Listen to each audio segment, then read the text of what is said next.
Oh, well, honestly, I have to say I lose track of all the meetings we already had. I think we are now at the seventh meeting of the spring season of this year, and we are in the second year of the Early Bird Achievers Club. For everybody who is new here, just a very, very short word. Many of you, I know that many of you in Barcelona are members, or all of you in Barcelona are members of the book club. And when you're members of the book club, you will certainly know this famous book that was written many years ago called The 5 a.m. Club. I forgot the author, but basically, I think the essence is get up early, run a marathon, have bananas and oatmeals and dates for breakfast, plan your day, and then be successful.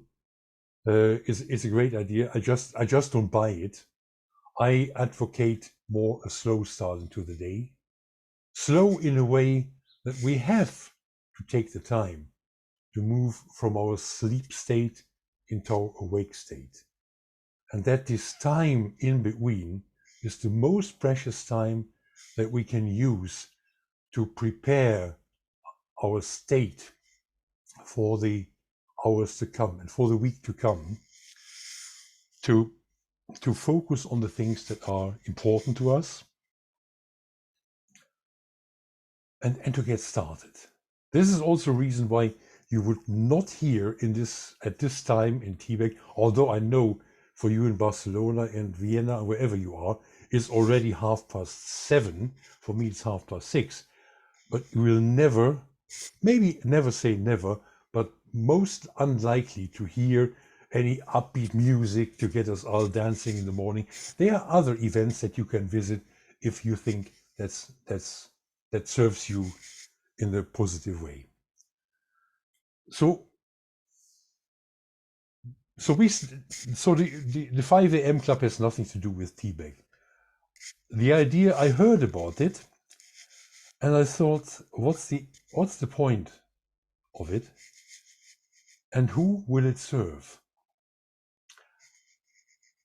And as it happened, I met a lot of entrepreneurs or aspiring entrepreneurs on a platform, an entrepreneurial ecosystem platform, and I found, they all have enormous drive. They all have enormous visions.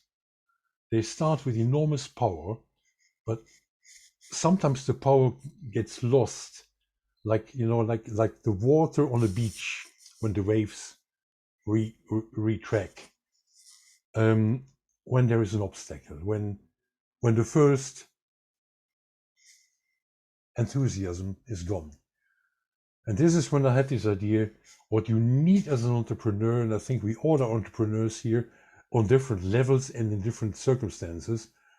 What we need is, I call it the 3P. We need power, we need passion first, we need the passion, we need power, and we need persistence. And this is actually the driving force of this club. Early Bird Achievers, Early Bird is a little bit tongue-in-cheek. Yeah, it's just you know, when you come regularly, you will understand that we are not all so super serious here, but serious enough. And okay. Oh, I would like to remind you one thing. The one thing that is a central metaphor of our Tibet is something that we call the spiral staircase. When you live in London or visit London, there is a fantastic place, the Royal Botanical Gardens in Kew.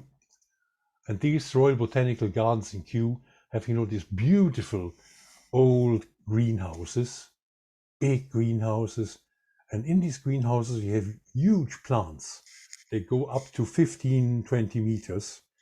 And of course, everybody's curious to see, what does the plant look on the top?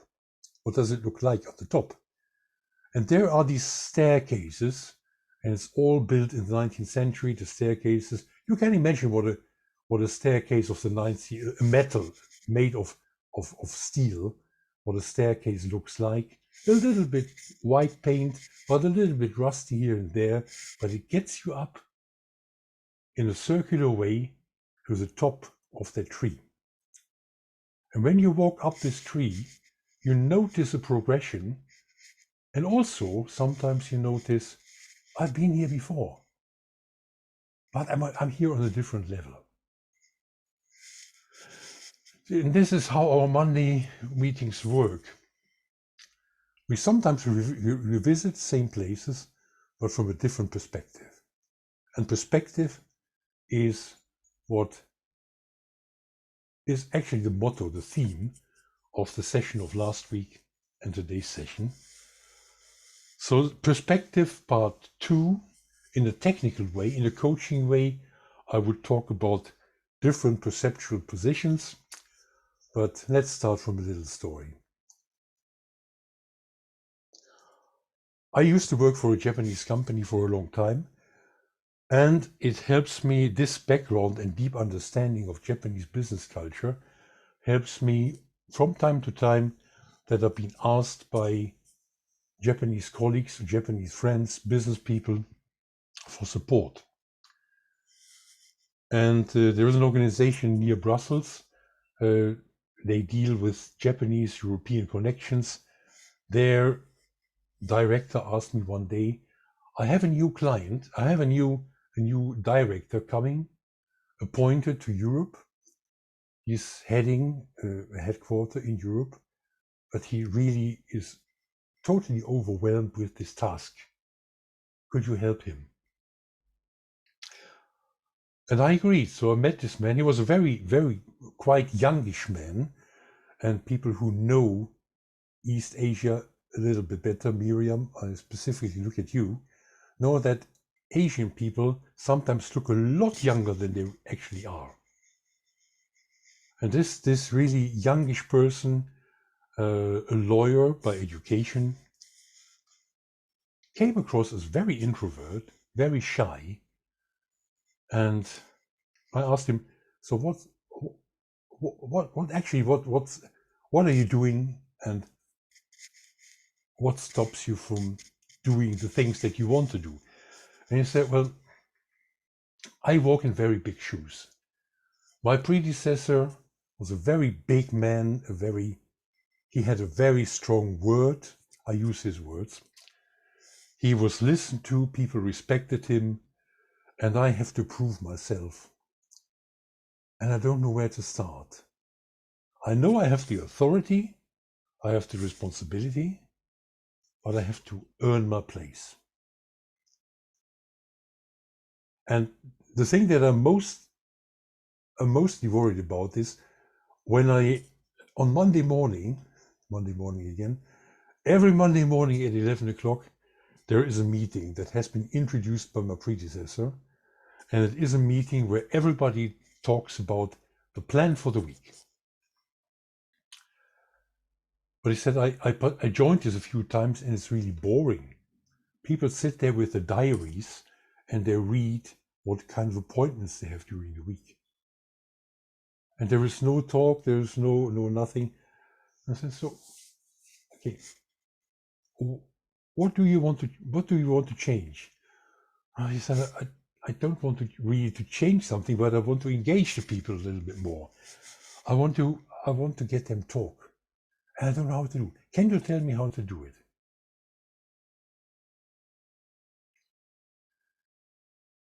And I said, well, have you ever asked some of the other people what they expect, what they get out of this Monday meeting? No, I have not. Have you read their faces when you are in these meetings? What do the faces tell you? What does their body language tell you? Are they listening? Are they active? Are they playing with their mobile phones? Are they chatting to each other?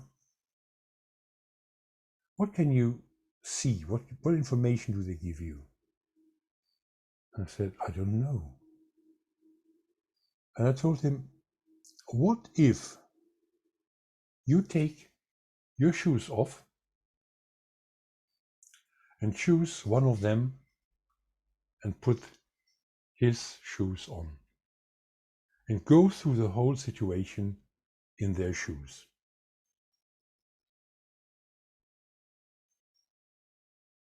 And again, the next time, put your shoes off and take the shoes on of a complete neutral observer, the fly on the wall. What does this fly on the wall, presuming that flies have shoes, probably not, what does this neutral observer see, hear, feel, sometimes even smell and taste? Because rooms and meetings sometimes taste and smell. I mean not physically, like a smelly carpet or a stuffy air conditioning, but the atmosphere in the room, the atmosphere in the meeting.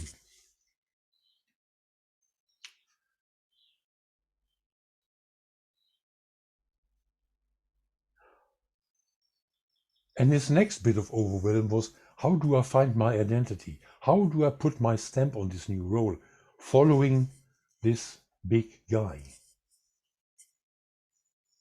Shall I just copy him? Shall I follow the policies, the to-do lists? Or getting advice? And I asked him, forget about the big guy. Do you have a role model? Do you have somebody in your life? A teacher, a professor, a leader, whatever, somebody who is an example, somebody you will not forget for the whole of your life, for the example he set, for the influence he or she, could be a she, give you. You say, oh yes, I have. Don't tell me who it was. I don't want to know who it was. But again, take your shoes off and take this person's shoes on and look at you walk in their shoes, walk in the shoes of your role model, and see how he, she acts in specific situations and acts in an overwhelming situation.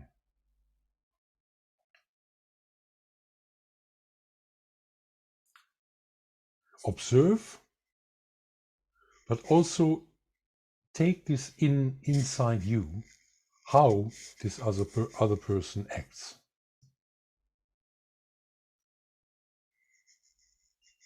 Now I think with this changing, metaphorically changing the pair of shoes and walking in other people's shoes gives us different perspectives and gives us much more clarity. Same as when we spoke last week about the different levels, the different layers of the spiral staircase, just moving away from our position. In technical terms, we call it dissociation. We're moving away from being me right now, which is very important, being me in the present moment. Allow myself to be you for a moment. And look at me through your eyes. Look at me when I walk in your shoes. Look at me when I look through the eyes of a neutral observer, walk in the shoes of a third person. And when I'm feeling overwhelmed with too many tasks, or the pressure of what should I do, how should I act, we shouldn't go for the superficial techniques. We should go to the next higher level, to the state level, because that gives us clarity and shows a way to behave and perform in a much better, much more resourceful way. And the role model exercise is a quite good example of doing something creative, because I study somebody in the way he or she is doing the job. So this is a very conscious exercise. I think about it or reflect about it, but also then I do some unconscious assimilation. I start to act like the other person. And also this gives us complete different sets of choices in the way we act when we do business or even in our personal life.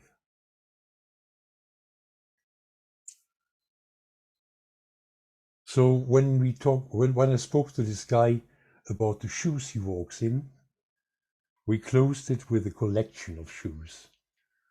And I love what he said at the end of our first meeting. He said, now I know I need a whole collection of shoes. And I need to try them out with the feet of other people. I need shoes for hard surface, for hard terrain. I need shoes for walking comfortably in the forest. And I still need my bare feet to walk on the beach.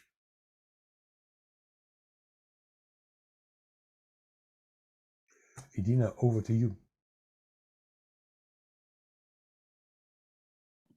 Thank you, Walter. Now, everyone, it's time for our lovely meditation. So just start in a comfortable seat. Make sure that you feel in comfort in your chair. And just let's start with a couple of deep breaths by closing your eyes and preparing your body to relax. Breathe in through your nose and out through your mouth. Take another deep breath in and out. Let's do it one more time. In through your nose, hold it, and out through your mouth. Let your breath just relax you, your body, your space around you. I want you to be gentle with any thoughts or feelings that come up for you today. Thoughts and feelings come up all the time, every second, every minute, every hour of the day. It's just naturally coming to your way. And it's okay, because this is how our brain works. But it's also okay to let these thoughts and feelings to take a pause. Anytime a thought comes up for you, I want you to look at that thought. Welcome it, explore it, and tell that thought, it's okay. Welcome. It is what it is. And then just let the thought gently flow away. You may notice thoughts about things which are on your action list or things that are coming for you. So remember, anytime a thought comes up to you, I want you to look at that thought, notice it, hug it, and tell that thought, it's okay. It is what it is. And then let this thought gently float away.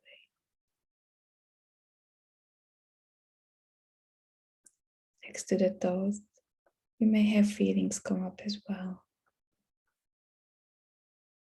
Anytime a feeling comes for you, you just do the same thing. You look at that feeling, you notice it, and you welcome it.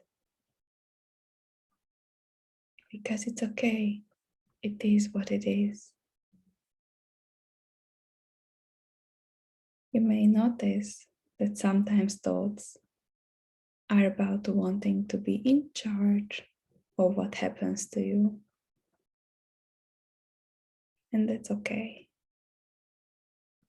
Because every thought which comes up for you desires to be in your life. It's helping you to become your best version. It's helping you to grow, and it's helping you to change. Everything which coming to your life, you just gently look at it, you notice it, and you just welcome it. Sometimes they may come fast, sometimes they may come slow. Anytime something comes, just look at it. It's a new, beautiful flower in your field. Your beautiful field which is growing and evolving as you are. And just continuously breathe in and out. And just letting go of any thoughts as they may come up. Any feelings as they may come up. And you just see this beautiful flower which is staying behind.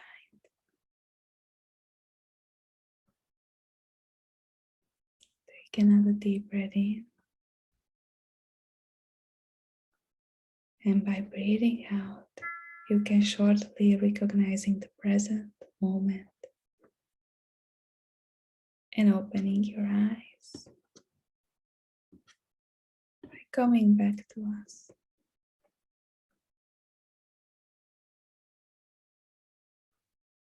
And preparing your body and mind for a gentler Rosenberg exercise. So we stretch ourselves for the day. Just do a big stretch after our meditation.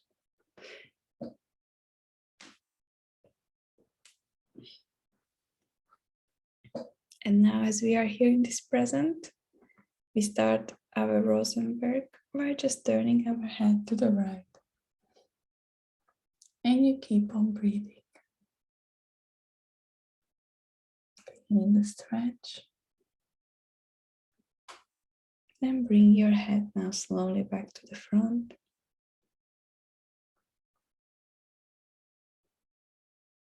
And now let's turn your head to the left. Continue breathing. And explore. And slowly turn your head back to the front. Now it's time to reach the sky, which has no limits. Making a nice chair from your hands for your head. And just remember, don't move your head, just with our eyes. Let's take a look at your right elbow. Take your side on the right. And breathe.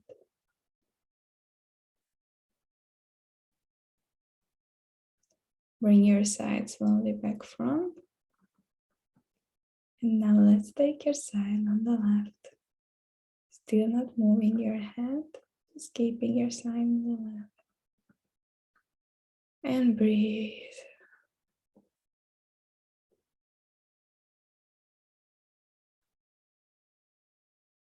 And slowly bring your side back to the front. And now release.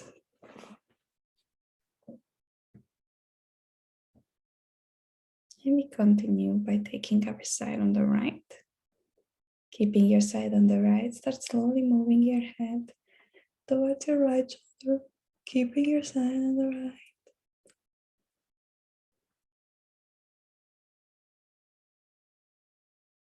And slowly back up.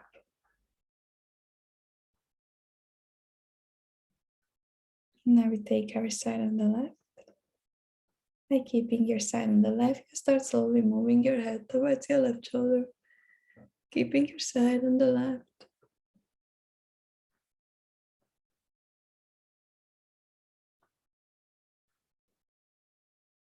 And slowly back up. Now we do it vice versa. We take our side on the right. Keeping your side on the right, start slowly moving your head towards your left shoulder. Keeping your side on the right.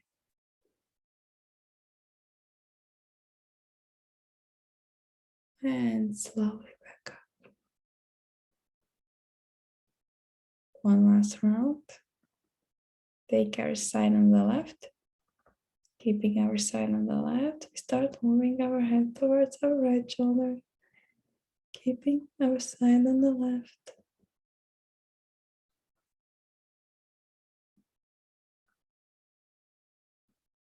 And slowly back up. Warm up your hands. Hold the love towards yourself. Just put it under your eyes, on your cheeks. Feel the love, feel the hug. Remember, faith leads to action. You lead to actions. Have a blissful day, everyone, and a wonderful week. Thank you for joining us.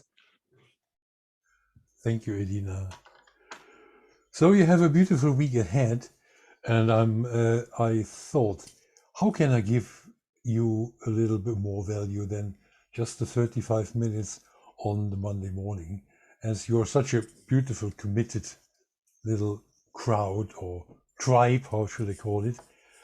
And there are two things that I learned that help people I work with, clients, a lot to manage their overwhelm and manage their energy, and also to achieve their results in a better way, but staying true to themselves. And these two things, one is a priority finder. Edina, you know about it. We tried it out, and I think it works quite well. That's a very conscious process in the first place, but it also connects conscious and unconscious. And you know that I love to advocate the idea of building a strong team between our conscious mind, where we use probably less than 8% of our brain power, and the unconscious mind, which keeps the rest of the magnificent brain power. And the second thing is something that works predominantly on the unconscious level, but also has some conscious input. And it's what I call modeling excellence. When I say you find a role model of somebody that shows you good thing, perfect way or almost perfect way how to deal with stress, with overwhelm, with all sorts in life, in business life. And I'm not talking about copying a person. Copying has many flaws. You cannot be like A, B, or C. But if there is a way to extract the essence of the excellence of these people and internalize it and combine it with the person that you are, and combine it with the strength that you have. And this is a process that it's called deep trance identification. We cannot do it in 35 minutes on a Monday morning. Also, the other one, the priority finder, will also take more time. So I invite you, if you're interested in one of them or both, I invite you to both, then leave me a message or send a message on the TBEC website. Everybody who has direct contact to Nevin, talk to Nevin, let me know, and then we find and arrange a time where we can do this in the TBEC special.